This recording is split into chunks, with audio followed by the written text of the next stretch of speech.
प्रभु, हमसे अच्छा आप हमें जानते हैं, हमसे अच्छा आप हमें जानते हैं, क्योंकि कल क्या होने वाला मुझे पता नहीं, आपको पता है। नाथ, जैसे हमारा मंगल हो, भाव हमारा होना चाहिए, जैसे हमारा मंगल हो मैं आपकी शरण में हूं।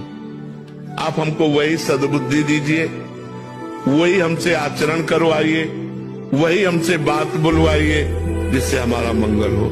प्रभु, हमारी वाणी में बैठ जाइए, हमारे हृदय में बैठ जाइए, आप हमारे द्वारा कोई अमंगल कार्य न करवाइए।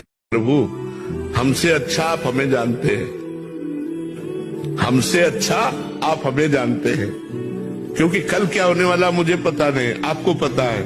नाथ, जैसे हमारा मंगल हो, भाव हमारा होना चाहिए, जैसे हमारा मंगल हो मैं आपकी शरण में हूं। आप हमको वही सद्बुद्धि दीजिए, वही हमसे आचरण